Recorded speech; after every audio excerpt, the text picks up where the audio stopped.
Hi guys, just starting the webinar. I just want to understand whoever is in the Zoom session, and this is not for the people in the within the community streaming. But if you are in the Zoom call, can you guys drop a text where saying where are you from, which region are you from, which place are you from? Can you just drop in it? Can you just drop it in so that we want to understand where our audience are coming from.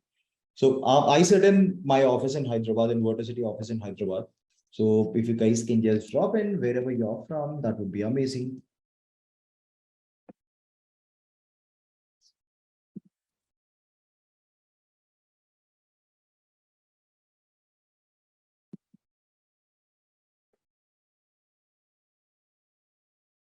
Okay, I'm still getting few joining requests.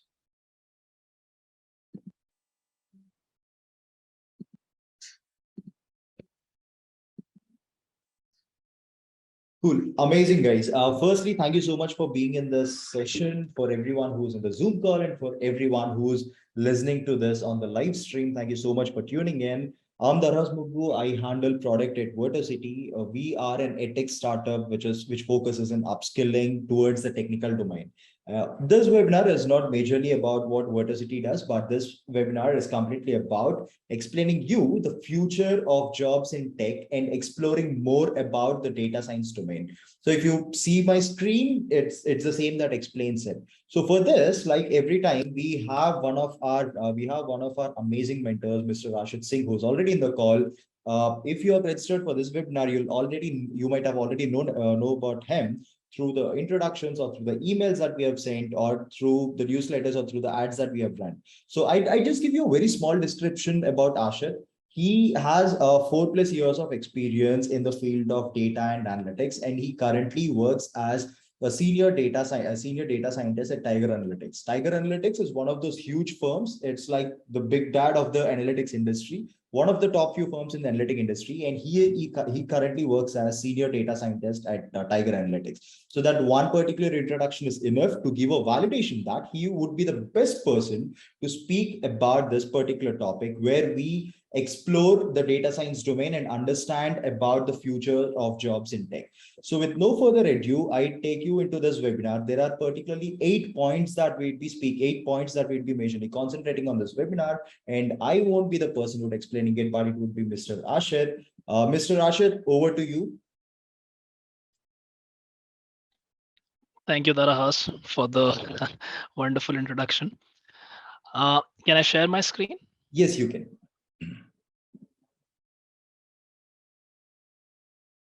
All right, it's telling me host disabled attendee screen sharing. Can you make me the host, please? Yeah, I can. I'll make you the host. Yes, you're the host now. All right. Um,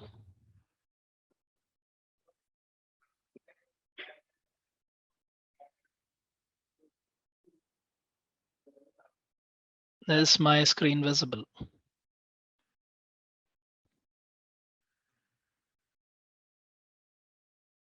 Can you please confirm if my screen is visible? Yeah, I can see your screen. Yes, sir. All right. Okay. First of all, I welcome all the participants. And yeah, my name is Aashit Singh, and I have over 4 years of experience in the data science, analytics, machine learning, AI domain. And currently, I'm working with Tiger Analytics as a senior data scientist. And my role there involves designing solutions for large corporations, Fortune 50 organizations, and helping them in whatever their problem is. Most often, it is cost cutting, optimization, or proof of concepts. For example, they want to try out something new and they want us to design it. So something like that. All right. So the goal of this webinar would be to help people who are not in the data science domain sort of understand what the tech job market is like, what are the challenges, what are the opportunities, how you can get there. If you're starting from scratch, how do you start? What are some good resources? And eventually, how do you land a good job? All right. So let's start. And if you have any questions, I think we will be having a Q&A session towards the end of this session. But nonetheless, if you want to post your questions in the chat, you can post them so that you don't forget, and we will answer all the questions that come up, but towards the end of the session, so that the flow of the session is maintained. Okay. So let's start. The landscape of the tech job market. How is the current tech job market looking like? How it is going to be in the future? All right.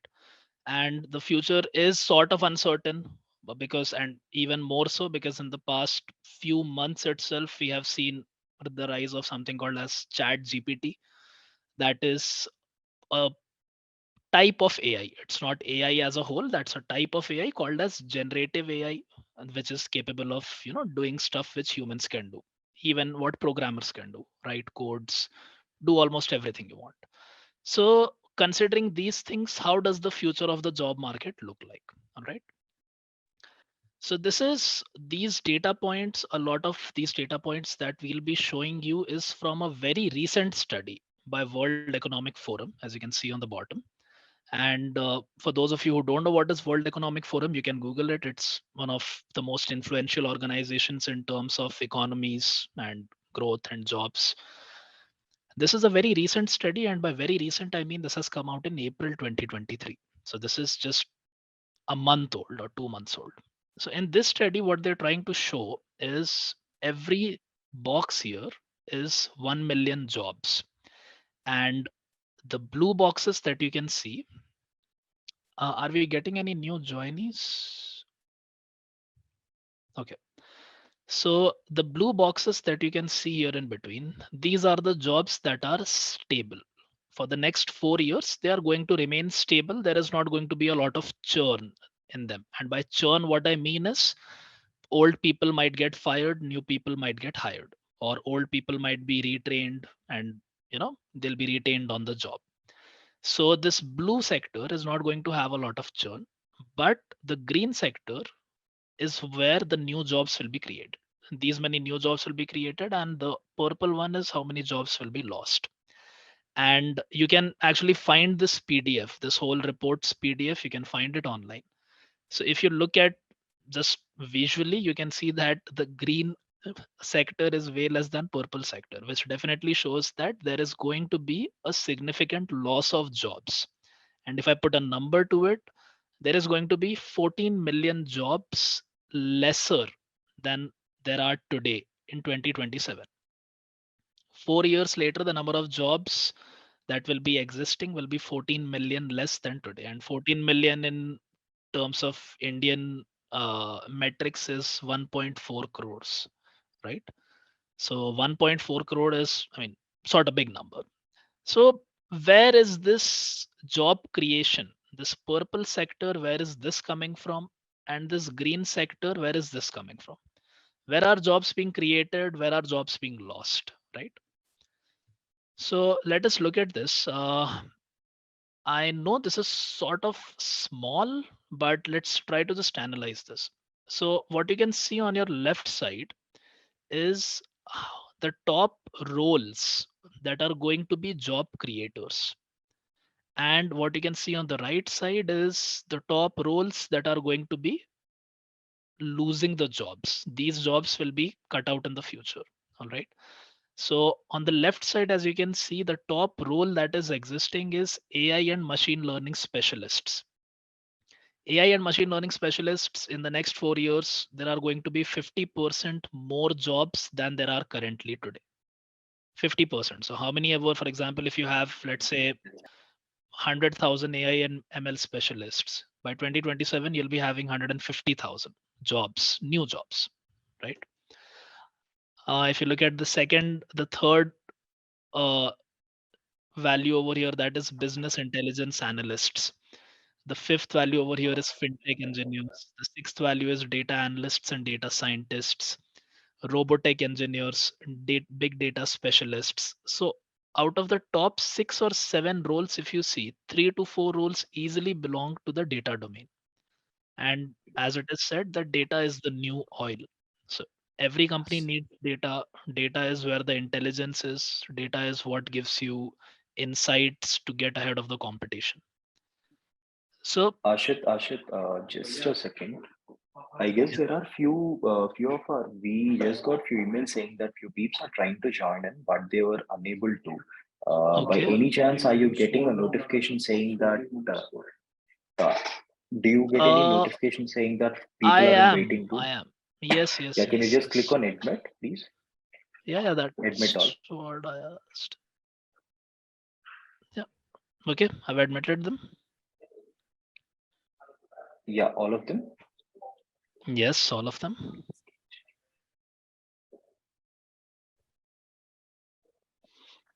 So what do you want us to wait for another couple minutes before we start? Uh, yeah, just a minute. There are peeps that are slowly coming in. I guess at least there are 7 or 8 more peeps that are in the waiting room.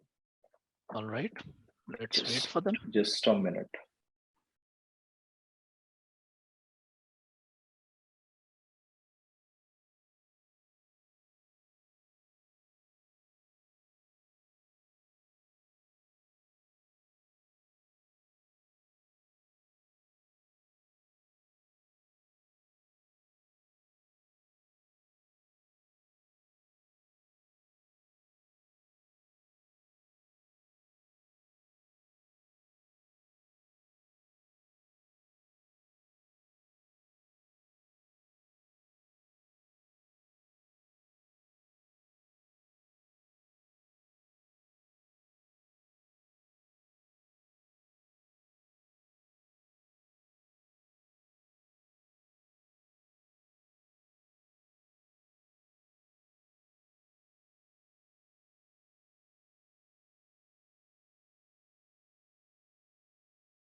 Ashit, we can start now. Just in case if you get a notification saying that someone is trying to join, if you can just hit on admit, that should be good. Okay, okay, Yeah, we'll we can start. start now. Yeah, thank you. All right, so welcome to the new participants. We already covered a few points, but I'll just go over them once again so that you guys don't miss out on anything, but quickly. All right. Yeah, so my name is Ashit Singh, and I'm a senior data scientist at Tiger Analytics. And I have been in this space for close to 5 years now.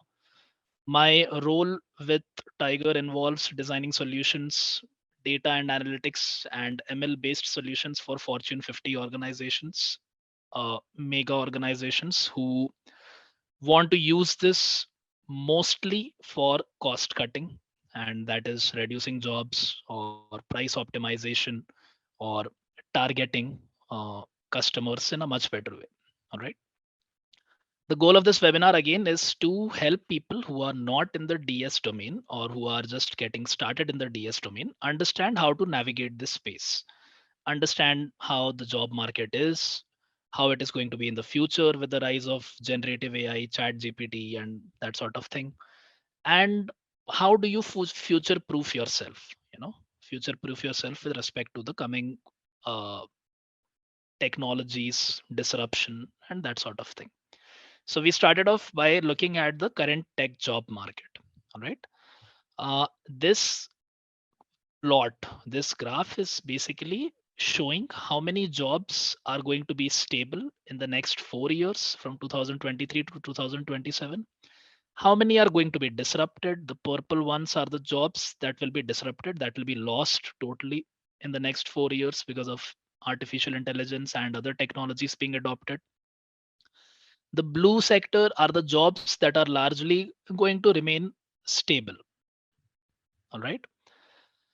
And the green jobs are the jobs which are going to be created. And net, if you see, then green sector is a lot smaller than purple sector. So that shows that there is going to be a loss of 14 million jobs.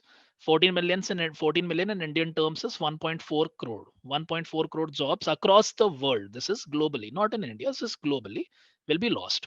Where are these data points coming from? These are coming from World Economic Forum's recent study. It's very recent. You can even Google and search the PDF online. And by very recent, I mean April 2023, just 1 month old. So World Economic Forum conducted a research, a study called as the Future of Job Market 2023. You can find that PDF online as well, and you can look for all these insights. So in short, 14 million jobs in the next 4 years will be wiped out. Now, how do we future proof ourselves? How do we not be in that 14 million? And not only not be in that 14 million, how do we get to the good jobs, the elite jobs, the ones that pay well, the ones that help you make a difference? All right. So let's look at some roles which are going to create jobs. What are the roles that are going to create the bulk of this green sector? And what are the roles that are going to lose jobs? Which roles are going to be in this purple sector? So if you look at this plot, I'm not sure if you can see very clearly, but on the left side are the roles which are going to create jobs. All right. And on the right side are the roles which are going to lose jobs. So on left side, if you see the top role, that is AI and machine learning specialist. If you look at the third role, that is business intelligence analyst.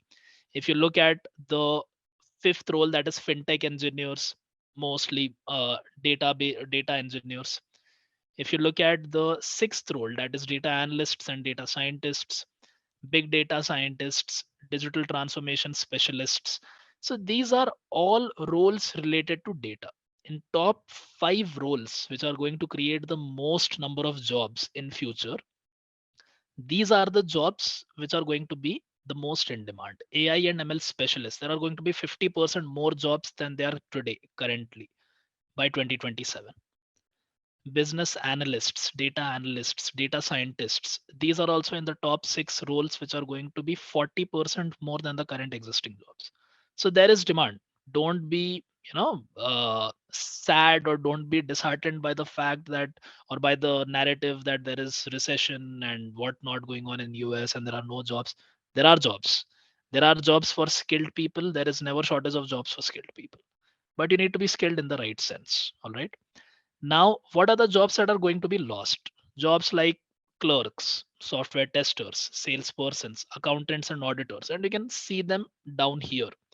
So if you see this, bank tellers and related clerks, postal service clerks, other sort of clerks and all whatnot, security guards, obviously, credit and loan officers. So these are the roles which are going to be lost, and largely due to automation. And by automation, I mean people who do mundane tasks, like, you know, in a bank, a teller or a clerk or even a software tester or a salesperson or an accountant. These are all mundane tasks. They are going to be lost, right? Because AI is growing very fast today. Generative AI can do what programmers are doing. All right. I mean, it can't do 100% of what programmers are doing, but it can very well do 70 to 80% of what programmers are doing. So definitely these jobs are going to be lost. So the importance is in being skilled in the right direction.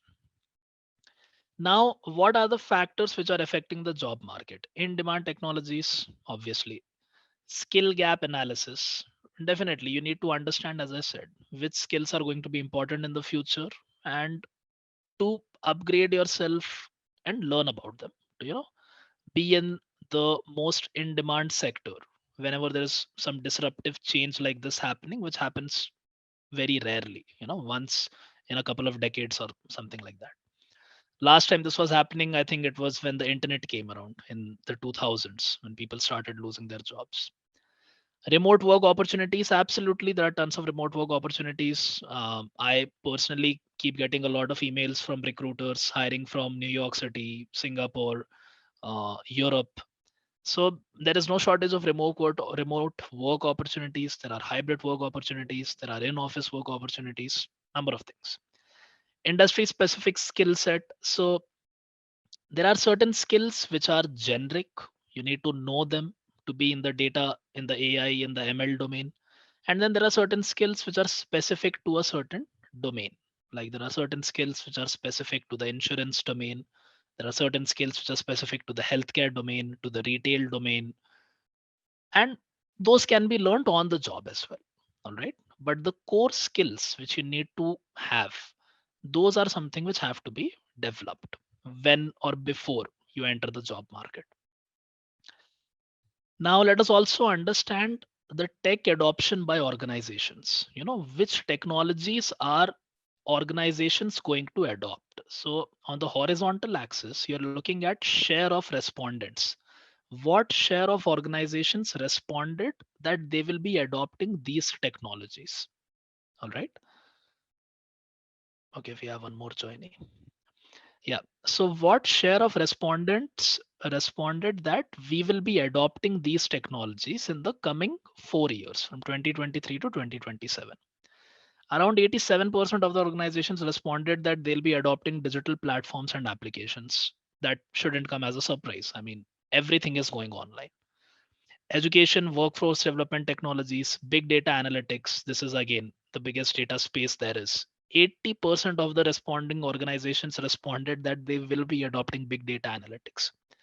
They need big data engineers, they need data scientists, they need data analysts, they need business analysts to crunch those data and give them insights so that they can make their business more efficient and future proof. No company wants to lose out in the tech race, right? Because your business will be in danger. So they need people who understand this. And again, artificial intelligence, 75% of the people, Internet of Things, connected devices, cloud computing, all these things, tech related. Everything is tech related, right? So there is going to be a lot of demand for this in the future, and it is the right space to be in right now. Impact of tech adoption on jobs creation. How these technologies, how many more jobs are they going to create? How many more roles are going to be? So if you look at this big data analytics, artificial intelligence, augmented reality, there are a number of jobs that are going to be in this space. And if you look at data domain, how many of these domains are related to data? If we sort of, put them together, there are going to be 65% more jobs than there currently are in this domain. So there is no shortage of people with the right skill set. There is never actually going to be shortage of people with the right skill set. But the point is you need to have the right skill set. Let's move on to the trends in data hiring. Which companies or which sectors are hiring massively? And yeah, ideally, these are the sectors which are hiring highly. Insurance sectors, they need a lot of data domains. Most of our clients at Tiger, at many consulting firms, are insurance sector companies. Even fintechs, a lot of hiring over there. Consulting, data consulting firms, management consulting firms. There's a lot of openings and a lot of roles which are available at these companies.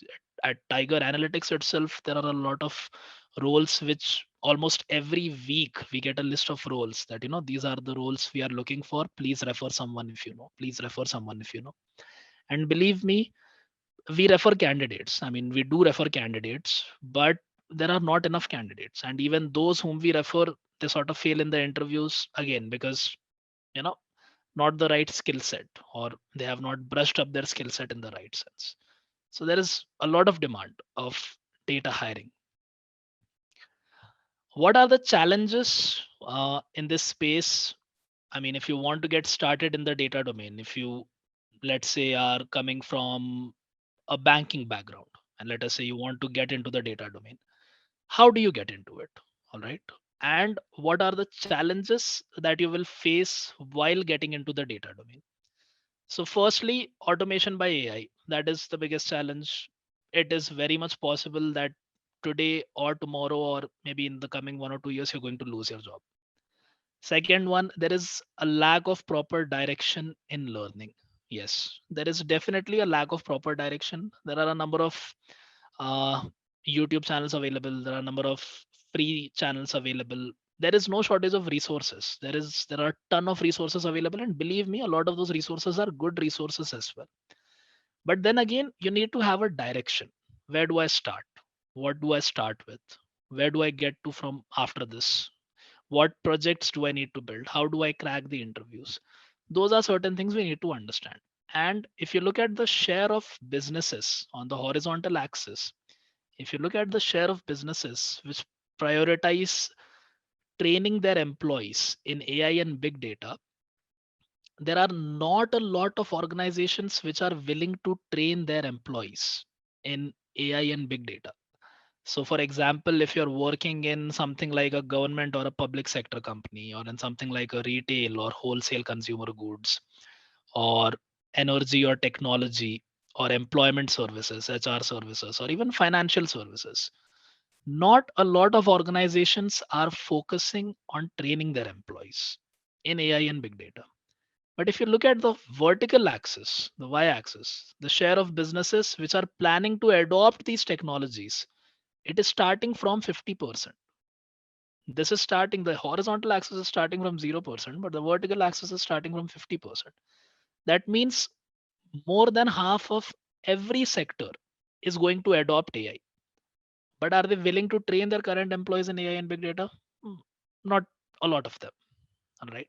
So yeah, definitely there is a lot of challenge. There is, although there are a lot of organizations which are even training. It's not that they are not. There are a lot of organizations which are training, but not all of them. So there is a lack of support by the employers as well. What are some other challenges? I mean, if you want to get started by yourself, then how do you do it? So if you look at reskilling focus from 2023 to 27 in the next 4 years, these are the areas where the reskilling focus is. AI and big data, one of the highest and top focus technology domain. AI and big data is one of the most in focus technology domain where people want to reskill. As you can see, it is 40% or more, on the right side of the horizontal axis. But if you look on the vertical axis, this is again share of learning hours on Coursera. So these are some online learning platforms, self-learning platforms. The amount of learning hours that are available, that's not a lot. You know, it's less than 10% of uh, the content that is available online is of this particular sector or of technological literacy. So there are minimal resources, and even those resources, the divergence in theory and practical application is a lot. What you learn in theory, and when you enter the job market, when you enter the interviews, when you get onto the hands-on role, there is a significant divergence, a lot of difference between them. So that is something that has to be tackled as well. Yeah, there is a lot of demand and shortage of skill set.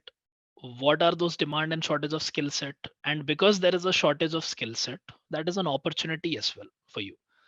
Again, going back to the report from World Economic Forum, if you look at the skill which is most in focus in reskilling, which domain do people want to reskill themselves in? AI and big data is right there at number 3. And the purple colors over here, the purple entries over here are the technological skills. These blue ones are what you call cognitive skills. Cognitive skills is something like analytical thinking, creative thinking. These are something which obviously you develop over the years, and you can develop it in other ways as well. But if we go by technology domain, something that can be taught, something that can be learned, you know, by guidance, by mentoring, in that, AI and big data is the number one. So I mean, again, all these points prove that this is the next big thing. There are jobs, these are in demand skills. Organizations are also focusing on upskilling. And then comes the question that, do I need an engineering background? Do I need a mathematics background? Do I need a statistical background to get into this field?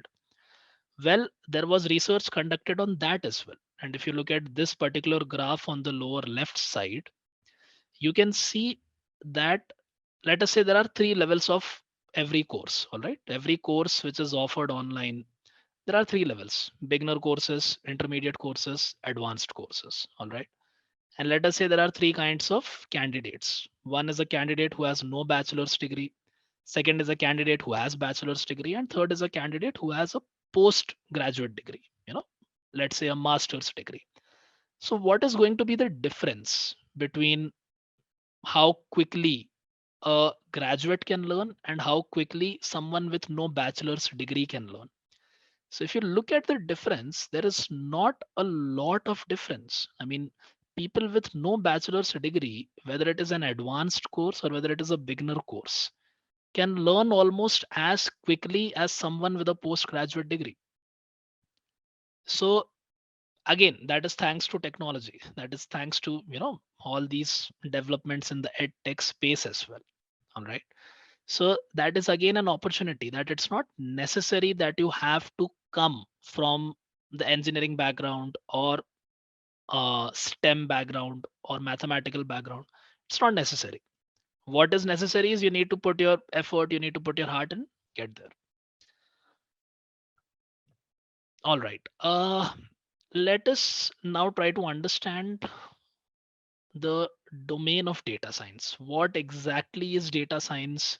Because yeah, when you tell data science to someone, people a lot of times they are confused. What is data science? I mean, what is data science? What do you do with data? What is data?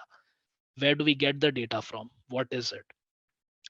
So uh, just a second. Yeah, data science, as the word says, it is the science of data. All right, and data is everywhere.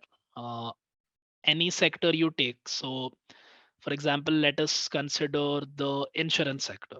All right, in insurance sector, you need data, a lot of data. For example, let us take the health insurance sector. So, in health insurance sector, when a company is offering health insurance to one of their customers, they need a lot of data on that person. What is his age? What is his gender? What is his demography? What is his education? How many people are in his family? Where does he stay? The neighborhood he stays in, what kind of a neighborhood is it? And what is the current economy looking like? Is the economy good or bad? Which sector is he employed in? So these are a ton of data points that are collected on every customer. And let us say you have 100,000 customers. So now you have 100,000 data points. All right. And all these data points will offer you some or the other pattern historically. So if you look at, if that organization looks at these 100,000 customers over the past 5 years, they will understand that some customers are re-registering with them. They will understand that some customers are quitting their insurance plan. So now they want to understand that how do we retain those people who are quitting this? So then they dig into the data. All right. So that is data science. And data comes from a lot of sources. There are many government organizations whose job it is to keep data. For example, in India, there is ISI, Indian Statistical Institute. They keep the data about GDP, GDP of each state, GDP of country, inflation, industrial output, that sort of thing. So data is available, and there are some places where you need to source these data as well. For example, there is an organization called Nielsen. Nielsen's job is, I mean, one of their jobs is sourcing data, running surveys, going ground to ground, speaking to people, taking their feedback, putting it in a survey, and again, selling it to organizations. All right. So that is where the data comes from. Now, what do you do with this data? Yeah, you process it, you put it into your system. How do you put it into your system? Well, if any of you have used Excel, you must be knowing, how data looks like. There are rows, there are columns, there are everything. But then again, Excel is limited. I mean, you cannot do everything with Excel. So for that comes something like Python or something like the R language, where you can process gigabytes and gigabytes of data, right? There are certain frameworks and certain libraries to make your life easy in programming. So that is where you process the data. Then once you've processed the data, your job is to design an algorithm which can For example, the example we took in insurance domain, a company wants to identify people who are about to lapse. So if they are able to identify people who are about to lapse, what they might do is they might give them a discount on their next renewal, so that to retain them. So how does this company, you know, identify people who are about to lapse? That you need to have something called as machine learning algorithms. So what machine learning algorithms will do is it will look at all the data points of a given person, and it will look at its historical trend, whether this sort of a person has renewed or not renewed, whether this sort of a person has lapsed or not lapsed. And when you give that algorithm hundreds of thousands of data points, that algorithm learns that, okay, these are the sort of people who might lapse, these are the sort of people who might not lapse. And again, you need to train those algorithms. How you train those algorithms, that is again programming. You need to understand what is model evaluation. There are different kinds of models. There are tree based models, there is something called as support vector machines, there are linear regressors, logistical regressors, there are deep learning models like neural networks. For image recognition, there are, CNNs, convolutional neural networks. For time series or text processing, there is something called as LSTM, long short term memory data models. So there are a ton of models. And for example, Chat GPT, which is generative AI, it is working on something called as transformers. That is another different sort of model. So as an experienced data scientist, now these things which you need to understand later on in your uh, career. Obviously, understanding all these and experiencing all this in the beginning of your career is tough, but you need to have a hang of it, but you get experienced as you work with data.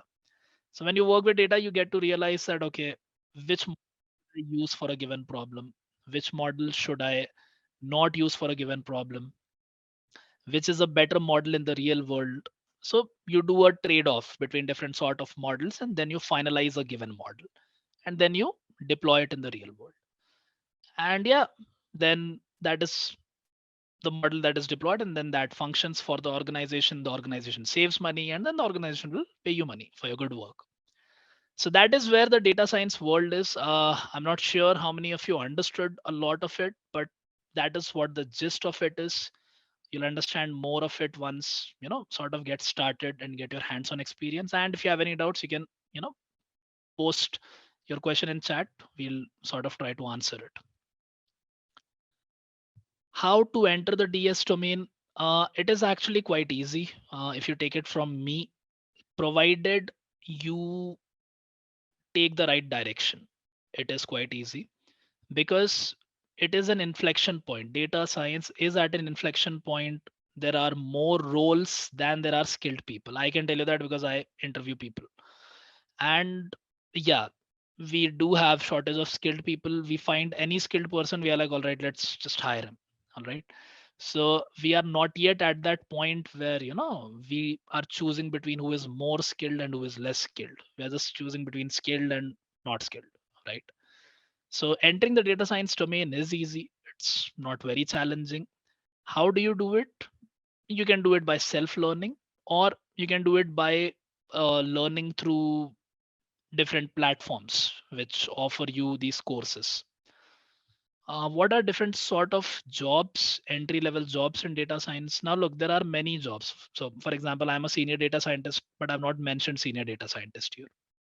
I've not mentioned lead data scientist, director, VP. So there are a lot of different jobs, data, senior data engineers, a lot of different jobs in this space.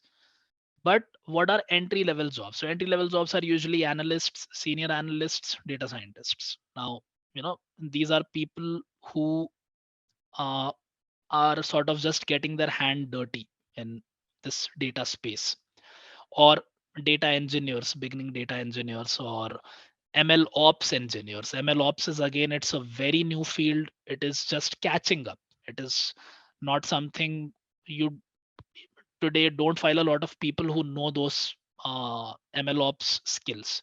I myself am learning a lot of those things. All right. So what are analysts? What do analysts do? Analysts is, yeah, one of the first entry level jobs. These are people who are proficient in MS Excel. And by proficient in MS Excel means They know how to manipulate data. They know how to build pivot charts. They know how to build bar graphs and different sort of charts in MS Excel. They know how to apply, complex formulas like VLOOKUP and that sort of thing. Also, people who know data visualization tools, tools like Tableau, tools like Power BI, these are tools which help you visualize the data. And analysts also have some hands-on programming experience, like they know what is a loop in Python. They know what are different libraries like pandas, numpy, what are these in Python. They have some SQL experience as well. SQL is again structured query language, so it helps you query a large data set. So they know how to run certain queries, pull some data, aggregate data, basic stuff. All right, they know what programming is. They are not new to it. Coming to senior analysts, these are people who are proficient in MS Excel and all the things that analysts are proficient in. And these people also have proficient programming experiences, and they also have some hands-on experience in modeling. And by modeling, I mean machine learning, deep learning, interpretation of insights, statistical modeling, understanding statistics. For example, what is a confusion table? What is precision? What is recall? How do you, evaluate a classification model? How do you evaluate a regression model? People who understand sort of this, not very experienced, but they sort of understand how these things work. And then there are data scientists. They have to be proficient in almost everything. You need to know MS Excel, you need to know data visualization, you need to be good in programming, you need to be good in machine learning modeling, you need to understand the business problem. Understanding the business problem is very necessary. uh, for example, a problem might be different in the insurance domain, and the problem might be different in marketing domain. All right. So when you're working in the marketing sector, there might be different metrics you need to understand or different business problems you need to solve. When you're in the insurance sector, there are different things. And designing solutions as per the problem of that particular business. You need to be experienced in evaluating different competing models as well. As I told you, you need to understand whether you have to pick a decision tree or whether you have to pick a linear regressor. What are the pros and cons of both, or whether you need deep learning to come and outperform these models, and whether you have enough data for deep learning or not. So there are a lot of trade-offs which these people need to understand, and then select the best model with respect to the real world. And obviously they need to have excellent communication skills as well, because by the time you become a data scientist, or even data scientists get hired as well. So when I was starting my career, I was hired as a data scientist. So when you're hired as a data scientist, you will also interact with stakeholders. And by stakeholders, I mean people who are influential people, people who have the power to say yes or no to a business decision. People like directors of a company, CEO of a company, VP of a company, general managers of different organizations. So when you're interacting with these people, you need to have excellent communication skills. I mean, you can't talk to them in very technical terms. They will understand it, but they don't really have that sort of time. So you need to be crisp, you need to be precise, and you need to be able to communicate what you want them to understand, so that you are able to sell your point and deliver the solution that is good for them. So yeah, communication is something which is very necessary for data scientists. Now, how do you study? How do you practice uh, cracking these interviews? Uh, Now, from my personal experience of interviewing myself and taking interviews, being on both sides of the desk, what I can tell you is there are a lot of candidates who come with certification from different coaching institutes, that they have completed this course in um, data science or data engineering or machine learning, or they have participated in this competition on Kaggle, or they picked some data set from something like Analytics India magazine, or KD Nuggets, or these are good websites. They picked up some data set and they built some model and they tried to do that. Well, more often than not, we end up rejecting them. And the reason for that is, while the first and most important thing is, yeah, we do need you to have the core skills. Like you need to understand what is programming, you need to understand what is Python or R or SQL or statistics, like what is mean, median, mode, what is confusion matrix, what are different sorts of statistical tests, like what is a Z test, what is a standard distribution, what is a normal distribution, what is probability. We need you to understand these things. But more important than that, while these are important, what is more important is we need you to build projects. We need you to have hands-on experience, and by hands-on experience you mean you have built projects which have a real world impact. So more often than not, what happens is people come in interviews saying that they have worked on something called as the Titanic dataset. Now, Titanic dataset, it's very common. I mean, I've interviewed so many candidates, everyone almost has this Titanic dataset listed in their interview. I mean, first of all, that problem doesn't really have a lot of real world, impact, and it's very common. And it's something that almost everyone is doing, almost everyone is implementing. It's not very tough to implement as well. But something a bit more challenging, go ahead, try something a bit more challenging. Make projects which tells the organization that, okay, not only is this guy skilled, but he also has done something which has a real world bearing. So if I bring him into my organization, he is not going to screw up everything on first day. He is going to do a good job. All right. So these are certain things which are important for you. You need to highlight what your achievements are. Yes, there are some data related platforms where are competitions happening. If you can participate in them, do well. You can highlight them. Projects are very important. Projects might be the single most important thing which can help you land a job or reject you in an interview process. So if you take it from me, you need to have at least 5 to 6 working good real world impact projects. And it's not very tough. I mean, if you're getting started, it might take you 1 week to build the first one, but it might take you, I don't know, 3 4 days to build the second one, and then that will just keep reducing over coming time. So these are some points from my side, and I think there are some more points which maybe Darahas would like to explain in relation to how Vertocity can help them practice for interviews or crack interviews. And we can take some questions before that or after that, Darahas. Yes, I'm here. So just a second. Ashit, I'm trying to reclaim the host. Yeah, that is there. Yeah. Hi guys. So there is the simple thing that I want to tell you. Let me just let you know, tell you what do we do at Verdocity. So firstly, we are an edtech platform as discussed.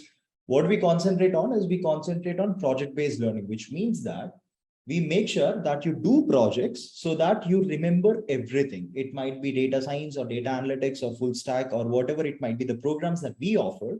We make sure that our students go through project-based learning. And I've been handling placements, and in the last 3 to 4 years, I've been in the HR tech industry, and I've seen a lot of hirings taking place. And pre-pandemic, post-pandemic, the hirings have changed a lot. Now, recruiters need people who have experience. Even if he's a fresher, they need experience. Now, how does freshers provide experience? By doing internships, by doing projects. They should have something that they can show as a validation for their profile. For example, just imagine there are two peeps. For example, me and Ashit went for a job interview for a data analyst role. Consider both of us as freshers, just straight out of college.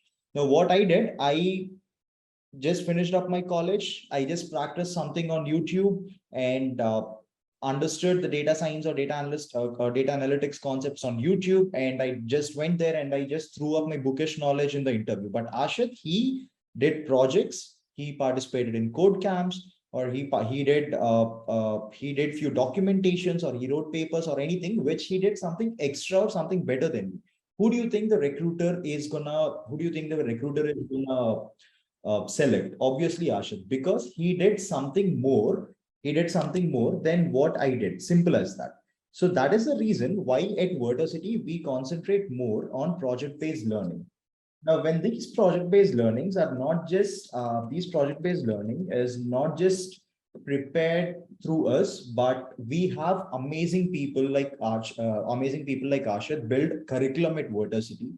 So I'm just showing up our website, who have prepared curriculum at Verticity. For example, in the data science program, we have a few amazing people who were our mentors. You can see the mentor list over here, and we have these mentors coming down and teaching our students, or we have these mentors coming down getting projects done by our students or done by our cohorts. And we have been sending these projects to recruiters so that our community learners from our community get better jobs out there. So one particular advice that I'd be able to give it to you is make sure that whatever you do or whatever in any particular way that you upskill, make sure that you keep your project-based learning and you choose a mentor. This mentor can be anyone who is in that particular It's 8 o'clock. Choose a mentor, get in touch with them, make sure that you constantly stay in their guided path so that you get the best of the best mentorship out there, not just in Verticity, but in anywhere. If you have a mentor, they can guide you better. And projects and assignments or any particular coding competitions or any of these things which will provide a validation to your profile, a validation to your resume would be very much important. And again, to do a shameless promotion, we run a data science and a data analyst cohorts, which are like a 6 to 9 month programs, which you can have a look at it. And if you are interested, you can attend any of our live sessions and see how our programs run, or you can be a part of our community where we have been trying to build a community out there, give out things to our community, attend more meetings and everything. So for the next webinars or the next streams, you can be a part of our community and get to know about more. So that's it from my end. Now we'll open the round for questions, but before that, Ashit, I'll open the slides from Slido. We already have few questions on Slido. So I'll just share my screen and I'll run you guys through these questions. So it'd be okay. I'll come from bottom. So Ashit, the first question is, what would be the starting salaries of a data scientist? Oh yeah, that's a very important question. No. uh Look, if again, as I said, if you're a now, I'm not sure who asked this question. Data scientist could be an entry level role or a mid senior level role, but I'll talk about the three roles that I mentioned. If you're starting out as an analyst, from my experience, it would be anywhere around 6 to 7 lakhs. If you're starting out as a senior analyst, it would be around 9 to 10. If you're starting out as a data scientist, I mean, if you're able to negotiate well, somewhere around 14 to 15 lakhs. Understood. So the next question. And that is in hand. That's not the package or what companies tell you this is your package and then they give you half of that. That's not the amount. That is what you'll get in hand, what will be credited to your bank account. Understood.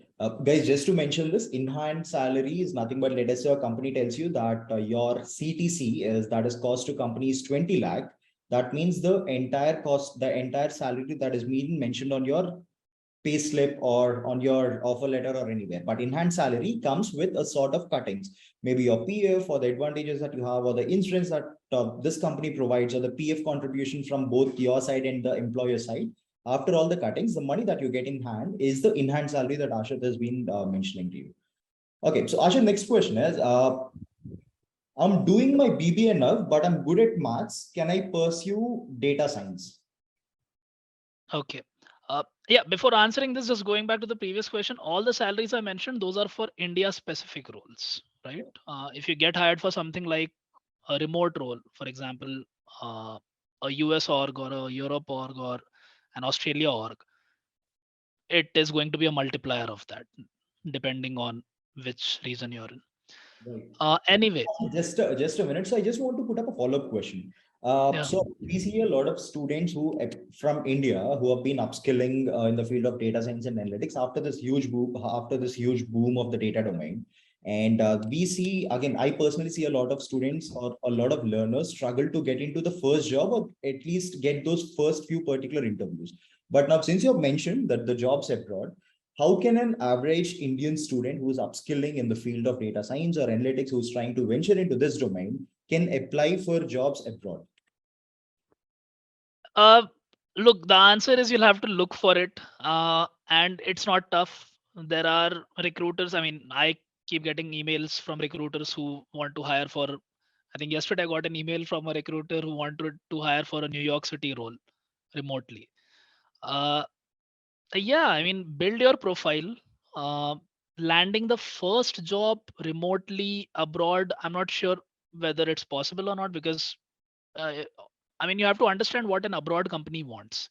They want a good developer and they want them cheap.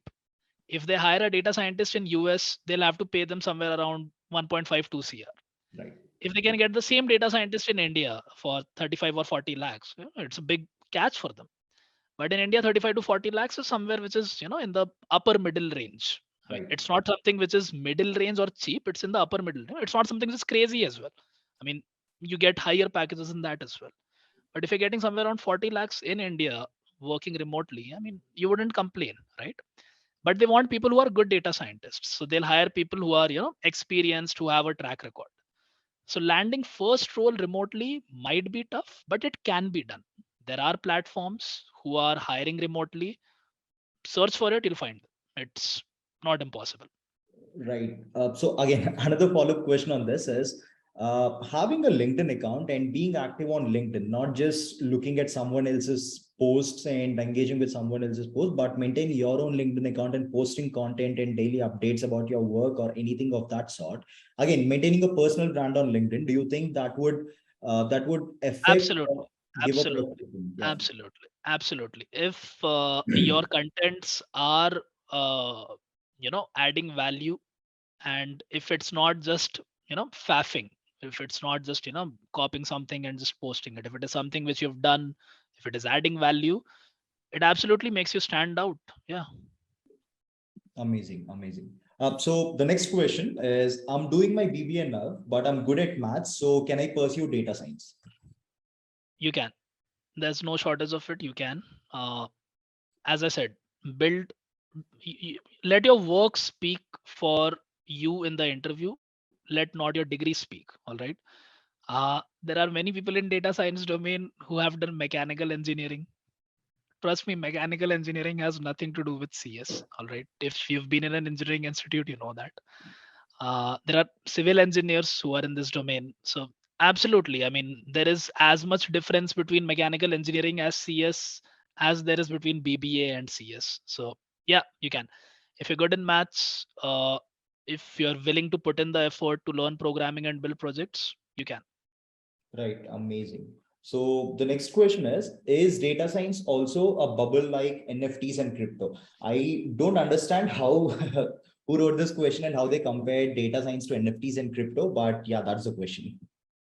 Look, I don't, I mean, I'm really, it's a funny question, but I'll answer it. Look, a bubble is something which has no value and it is only perception. Okay. If you're delivering value, you will be paid for it.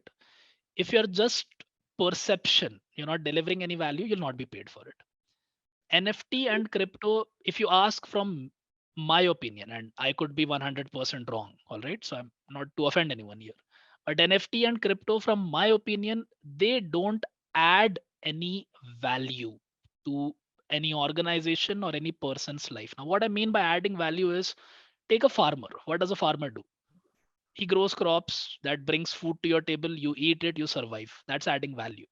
What does an insurance company do? It gives you insurance in return for some money so that tomorrow if something happens and you have to spend lakhs of rupees, they'll cover you for it. You don't have to pay that, they'll cover you for it.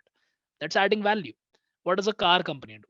It sells you a car which makes your life easy. That's adding value. NFT and crypto doesn't really add value which cannot be added by something else. So I mean, crypto does have some use, but there are other technologies and much better technologies which can do that better. So No, NFT and crypto, they are not even in the same thing. Data science is working with data and delivering value to an organization so that they can save costs or target their customers better, or improve their market capitalization or market sector. I don't know. Crypto and NFT doesn't do any of it. So Maybe I can rephrase this question a little bit. I can rephrase this question a little bit. Considering the boom that NFTs and crypto has got, or the sensation that they have made, when data domain has been increasing or the prominence has been increasing, it has got a similar. no, no. It's not the same thing. Crypto and NFT has got that boom. Again, it provides no value. All right. It has got that boom because of the movement of Bitcoin. That's it. And some other alternative coins, they've just grown thousands of percent in a day or something like that. That is why it has got that hype. There is no other reason for it. Data is the new oil. This is not something which I am telling. This is something which billionaires have said. This is something which companies are implementing. You can see them implementing it. Right. All right. On the other hand, crypto is being cracked down upon by the governments across the world. So it's not the same thing. They're not in the same bucket. And no, that's it. I just want to make a funny element out of it. If any one of you, the peeps who we have in the Zoom session, if you lost money in crypto, drop a damn in the comment box. So the next question that I have is, so this is interesting. I'm currently upskilling to become a data analyst. How can I do my interview prep efficiently? Uh, so first thing, get your core skills correct. And by core skills, I mean whether you're working in Python or R, get that correct. Uh, and in Python, pandas and NumPy should be like your best friend. You should be. I mean, you don't have to mug up all the functions, but you need to know your way around these libraries. Secondly, understand another library called sklearn that will help you a lot. Understand that. In R as well, there are other libraries like ggplot, deep deployer. These are certain things which core skills. Get them together. SQL, get them together. In SQL, joins are something which are asked in almost every interview. What is a left join, what is a right join, what is an inner join, what is an outer join, that sort of thing. Get your head around them. It doesn't take a lot of time.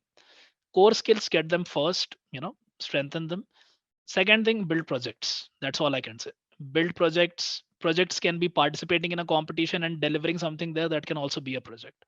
Build projects, display them, present it. Presentation also matters. You could be the greatest data scientist for all I know, but if you don't present it, people won't hire you.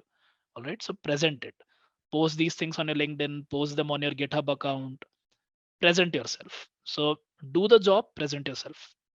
Right, amazing. So I still have three more questions on Slido, but before I go there, anyone within the Zoom session, not the one who's watching the live stream, but anyone who's watching, who's in the Zoom session, if you guys have any queries, you can either drop them in the chat box or you guys can unmute right now and you can speak with Ashit directly and get your queries resolved.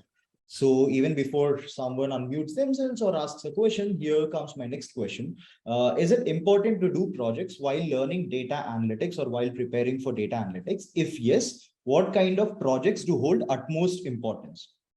Absolutely, it is important. You need to work on projects. As I said, projects are the single defining factor which will, either get you the job or reject you in the job. All right. So projects are important. What sort of projects? Look, there are a lot of these projects out there. You could do it either from, again, a learning or coaching institute, or you could go to something called as Kaggle. Kaggle.com is a very good website. All right. It will help you get started. There are a lot of competitions happening. There are a lot of projects happening there.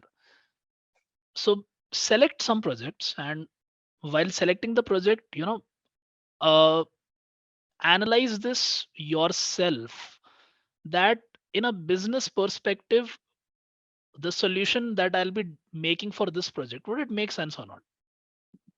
And why am I telling Kaggle is because when you go to Kaggle, a lot of those projects are actually, a lot of those competitions actually, sorry, not projects, a lot of those competitions are actually sponsored and provided by organizations like Google or Nvidia, or these top organizations. Right.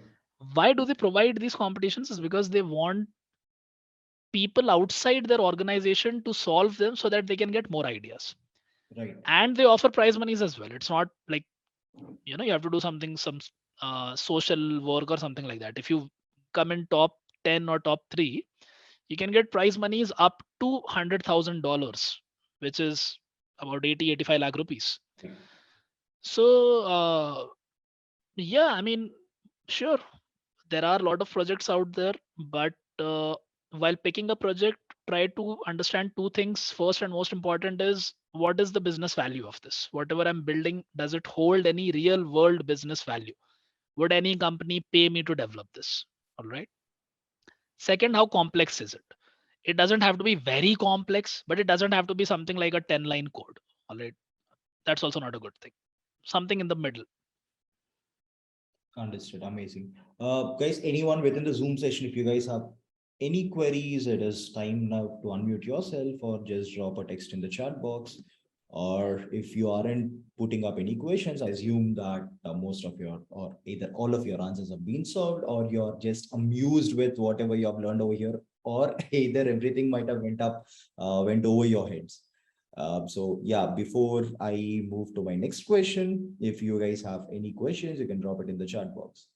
So Ashit, my last second question is it important to seek mentor guidance while preparing to enter into the data domain? So it has two parts. Is it important to seek mentor guidance while entering into this domain? This is one. If yes, I do not know anyone in this domain. How do I approach someone to ask for guidance? Look, answering your question whether it is important, I mean, it's not important. I mean, you can do it without a mentor as well. But there are two paths, one with a mentor and one without a mentor. The path with the mentor will get you there maybe in a couple of months. The path without the mentor will also get you there, but maybe 8 months, 9 months, 10 Right. months. Yeah. So it's not necessary that you have a mentor, but it definitely helps. It'll cut short your time a lot. Right. So yeah, I mean, that's that answer. And how do you find mentors? I don't know. Either you can, again, as I said, join some platforms like City, or you could find them on LinkedIn, or you could find them by your reference, any of your college seniors or any of your alumni. If they are working in that domain, you could reach out to them. Or if you can ask them if some of their colleagues, some of your seniors colleagues are working in that domain. You can ask them, you can reach out to them, connect with them, tell them that I'm just starting out, so sort of I need to learn this. Yeah, LinkedIn would be a good platform, or platforms like City, that could also be a good platform. And yeah, that's how you find mentors. Okay. I myself, if I talk about myself, I had a mentor who was my college senior. So he was 1 year senior to me, and 2 years senior to me actually. And he was one of the only senior who was in the AI field and the data field when I wanted to get into it. So I reached out to him. We spoke, I think, 4 to 5 times over mail and LinkedIn, and yeah, it helped a lot, definitely. Understood. So let me put a situational analysis over here. One situational question is, let us say tomorrow morning you wake up and a random dude drops into your, a random student or a aspirant drops into your LinkedIn DMs and would tell you that he is aspiring to be a data analyst or a scientist. Ideally, he wants to get into the data domain and seeks your mentorship. So what would be the first thing that gets onto your mind? Number two, what would you, let's say, if you want to guide them or if you want to mentor them, what are those particular things that you'd first look into them before taking a decision of guiding them or mentoring them? Because obviously you're going to invest your time in mentoring them. So what are those particular things that you'd look in this person? Look, if someone reaches out to me on LinkedIn, which people do actually, yeah, if they reach out in the right way, if they show the correct intent, and by correct intent, I mean that I would need to see maybe their GitHub profile or their resume, to see whether they have themselves done the hard work initially or not. If they have themselves done the hard work, then I know that okay, this is a serious candidate. I will help him out definitely. Uh, Coming to how do I help them out, or is my time absolutely my time is necessary, and I would want to spend my time obviously with people who are going to use it productively. So again, I'll have to see whether what they have done, have they put in effort correctly or not. And what was the second part of your question? I sort of forgot that. Can What you are repeat? those particular things that you'd look in this person before deciding whether you want to help them or not? Again, that's it, that whether they have done their part of the job or not. Their part of the job is learning the core skills, learning programming, learn programming. All right. Understand what are libraries, understand what are NumPy and all this. Matlab, even if you don't understand it very well, just the effort has to be there. I need to know whether he has put in enough effort or not. If he has put in enough effort, absolutely, why not? I would love to help them. Understood. So I have two questions in the chat box. One is from Radhika. The initial question is that whether either data science or artificial intelligence, which one do have a major scope, which results good future? Ideally, she is asking you to uh, put data science on one end and artificial intelligence on the other end, and tell her which one is good for her future. You know, Radhika, they are not a lot different. You know, AI and data science, they are not a lot different. Data science is, how do I segregate this? Okay, so AI would be, Either a subset uh, or an onset, no, anything. I'm sort of because they are very much similar. All right, so I'm just trying to find out which point do I segregate it on. Okay, so let me tell you something. I'll give you an example. For example, OpenAI, right? OpenAI, which is the maker of ChatGPT, that has data scientists and engineers, AI engineers both. All right. AI engineers are mostly those people who currently, now this is what I'm talking about, currently, the current market space. What is going to happen 2, 3 years down the line is a different question. But currently, AI engineers and ML engineers are PhD research scholars. They are not people who are graduates. They are not people who have just come out of college. All right. Why? Because this is a new domain. This is an evolving domain. So building something like Chat GPT is like hardcore artificial intelligence. That is hardcore artificial intelligence, and that is what AI engineers do. And those are people who are like PhD research scholars. They've been working in this field for the past 10 years. All right. That is hardcore AI. Now coming to data science, data science takes some aspects of AI and helps organizations use those aspects in their current day-to-day aspect. So AI is still developing. You need to understand that the field of AI, it is still developing. There is generative AI coming. So generative AI, for example, you are seeing Chat GPT today. Trust me, 2 years down the line, data scientists will be using Chat GPT to provide solutions to these organizations to help them save costs. All Right. right. So as of now, that is how I would segregate the difference between. Now you're telling which has a major scope. I'm not sure I understand what is scope over here, but AI engineer, if you're looking to be a hardcore AI engineer, you need to, at least today, I would say you would need to do a master's or a PhD, because organizations like OpenAI or Google, which are putting research activity into AI, they are not hiring college graduates as AI engineers. They are hiring people who know their stuff. All right. So, and I mean, both the fields have a lot of scope. Both the fields are going to grow a lot because AI is going to develop something and data scientists are going to use that to provide solutions to organizations. So, I mean, again, I'm not sure how do I differentiate them. They are a lot the same. Only difference is AI is what research is, and once that research has given results, data scientists use those results, build it for these people. Understood. There is one more question. This is from Apurva. So she is asking, if we are poor in maths, can we enter into this career? So this career is obviously the data domain. So if we are poor in maths, can we enter into this career? Look, I would say yes. But by poor, I need to understand how poor. I mean, how poor are you, Apurva? If you can sort of give me some example, then I'll be able to better answer that. Like on a scale of 0 to 10, Yeah. let's say if Apura couldn't answer, I just talk on a beat. Look, you need to understand. So by maths, what I mean is statistics. All right. You need to understand what is statistics. And by statistics, I mean what is mean, what is median, what is mode, what are distributions. I mean, you need to know those things. All right. If you're like a zero in maths, yeah, definitely this domain is not for you. I mean, please don't come here. But if you understand numbers, and I mean, if you ask me, I would say any logical person should be able to understand them. It's not rocket science. But yeah, you need to have some mathematical inclination. Definitely, you need to have it.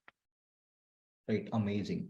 So I just have one last question from the Slido deck that I have where the participants have presented their questions. So I have one last question, but before that, if anyone else have any questions, we have the last 5 minutes of this webinar. Right after that, we are going to close it down, obviously with an ending from Ashit. So Ashit, my last question here is, if I could learn 5 skills to get into the data domain, the top 5 skills to get into the data domain, what would they be? The top five. I'm sorry. Skills that I should learn to get into the data domain. Python, that is right there at the Mhm. top. Python along with pandas and NumPy, that comes within Python itself. SQL, definitely. Structured query language is very important. Statistics, absolutely. You need to understand what are descriptive statistics, what is inferential statistics, what is probability, sort of those things. MS Excel, you need to be good in it. I mean, I know a lot of people say they know MS Excel, but not really. I mean, you know, there is a lot of advanced stuff to it as well.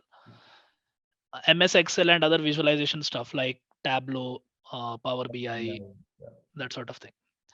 And I don't know. I wouldn't say five. These four would be enough to land you good jobs. But if you need a fifth one, yeah, sure. Something like a cloud technology, maybe AWS or Azure or Google Cloud Platform, that sort of thing would definitely help you. Right. This is, I mean, I was actually astonished with this answer because this is what exactly that we have been inculcating in our program at Verdocity. Earlier, we do not have cloud inclusion, but we included cloud as a specialization because we couldn't, because we wanted to scale up the level of the level of our cohorts. We added cloud into it. So there's again an amazing answer that Cloud is necessary, and the reason cloud is necessary is because organizations are transitioning to cloud. All right. So I mean, I'm working with organizations, so I know right, every organization is transitioning to cloud. right. Cloud is where the data is going to be now. So initially it was on premise, now everything is going on cloud. So you need to be able to, navigate that. You need to be able to understand how AWS works, how virtual machines work, how GCP, Azure, how these things work. You need to understand some of those things, which is why I put it at fifth. I mean, it's not the top skill you need to know, but you need to understand. You Right, can't be a dumb person in that area. right, exactly. Cool, amazing, Ashit. Thank you so much for your time. Last 1.5 hours has been amazing for me, and the same for peeps in this Zoom session, and also the one who are watching it through the live stream. Again, what I'd be doing is I'll just remove myself from spotlight. If you can just address the audience with anything, any last things that you would like to say before we close this down, the space is all yours. Uh, yeah, just would want to end with this that uh, these disruptive changes they happen once in a while, and I mean every generation it has to encounter such changes, once in their lifetime. For example, our parents encountered it when the internet came along, and again there are people who are early adopters, there are people who are the majority adopters, and then there are ones who are late adopters. If you're an early adopter, there are pros of it as well, there are cons of it as well, but the pros definitely outweigh the cons. The cons are it's tough, There are less resources. You have to do almost everything by yourself. So we are, I wouldn't say in the early adopter stage of data science, but I wouldn't say that we are at the whole majority acceptance in the data phase as well. Right? There's still a lot of time to go. So we need to keep learning. We need to keep improving. Today it is data science, and I don't know, even I'm quite young now. So by the time I'm 40, 50, and still in my corporate career, it is very much possible that some new technology will come along. So you need to upskill yourself. If you're not something like in a government job or something like that where it is sort of permanent and that sort of thing, which again, those are different discussions. I don't want to get into them, but I personally feel that people who are in the private sector, they add a lot more value, and they are more hardworking, and they are much more diligent. So if you're in that sector, it is challenging and it is exciting as well to be a part of this change. And don't run away from it. Embrace it, learn, upskill, and it'll reward you. Trust me, it'll reward you a lot. Amazing, amazing. Thank you so much, Asha. Thank you so much for your time. With that, there are just two things that I'd like to mention. I mean, three things that I'd like to mention. Firstly, thank you so much for being here and accepting our invite and coming out for this session. I actually took a lot of inputs from over here, and we are gonna transcribe this entire session and send it to few of send it to our learners within our community of learners as an ebook, because there's a lot of info from this and not everyone might be able to go through the recording again and again. So we're going to take good points from this, and we are going to make a ebook collection of it. Might be I'll just post it on LinkedIn, tagging you, and thank you so much for coming here. That is one. And number two is the peeps who have been registered for this webinar. We'll send you a survey form. If you have liked this webinar, you can drop in your input so that it will help me and my team to get better webinar, to get better peeps coming, to get amazing peeps from amazing brands with amazing experience. When I say amazing, not bigger or not smaller, peeps with stories or peeps with experiences or peeps with amazing skill set or amazing storytelling skills like what Ashit just do have. So we are going to get more people like that. This particular response would help me to make these kind of sessions better and better. And number three, all the bonuses that are mentioned for attendees of this webinar would reach out to you by Monday end of the day. You'll get it through email, or if you are within the community group, it will be mentioned. It will be mentioned in the groups. Mostly it will just come through. Mostly it will just come through email itself. All right. So with that, thank you so much for everyone for tuning in on a Saturday evening and staying out here. And that's it from my end. I'm Darhas Mugu from Verto City signing off from here. And thank you so much for attending this session. I'll see you all guys in the next webinar. Thank you. See you. Bye.